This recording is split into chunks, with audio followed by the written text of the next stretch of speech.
Good day, everyone. Today, we're going to discuss some useful theory on how to facilitate the student learning. So, by the way, I'm Annabel S. Nubisio, one of the students of educ 103 Tech 118.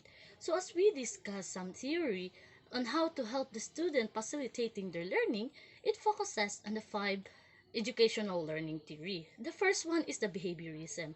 It is a view in which behavior can explain by external factors and behavioral conditioning can be used as a universal learning process. The second one is a connectivism, in which a child develops cognitive pathways in understanding and physical response to experiences. And the third one is the constructivism. It is the idea that people are responsible in creating their own understanding of the world and using what they know based on their previous experiences. And the fourth one is the humanism. It focuses on the individual as subject and asserts that learning is a natural process that helps a person reach actualization. And the fifth one is the connectivism. It is developed and based upon the idea that people process information by forming connections. So furthermore, there are many theories and strategies that is useful or helpful on facilitating the student learning. One of this theory was introduced by Robert Gagne, which he calls Gagne categories of learning theory, and he also stated the model instructional design that could be used in facilitating student learning. It was based on the information processing model of the mental events. So there are 9 events of instruction. The first one is gaining attention of the students. So attention must be captured and their interest should be aroused. The second one is to inform the students of the objective. This initiates the internal process of expectancy and help motivate the learning to complete the lesson. So the third one is stimulating or recall prerequisite learning.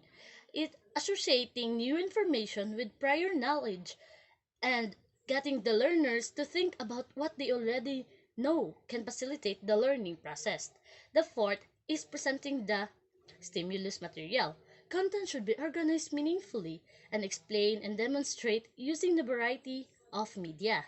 Fifth is providing learning guidance, showing what appropriate action constitute correct performance, plus additional suggestion including use of examples, case studies, and mnemonics. 6 is eliciting the performance. Learner is required to practice the new skill or behavior. And 7 is providing feedback. Feedback from other learning.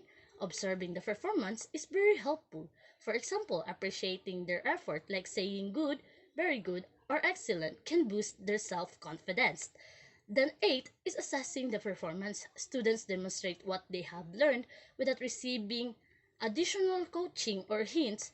And lastly is enhancing retention and transfer, increasing the likelihood of the students that they will be retained over a long time period by providing practice and space review, for example, giving quiz or assignments to ensure that they got improvements in learning.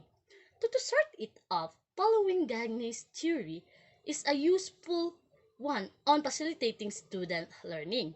It provides a great deal of valuable information to teachers.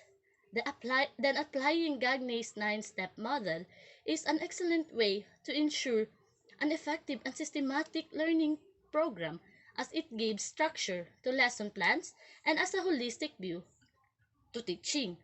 So we need to keep in mind that exact form of these events is not something that can be specified in general for all lessons, but rather it must be decided for each learning objectives. As Gagnis himself says, organization is the hallmark of effective instructional material. So we have different kind of strategies on teaching, and but for me as a future educator, best way to develop student learning is by following Gagne's 9 events of instruction and ensuring that learning they could get from me as an educator. So that would be all for today, and thank you for watching.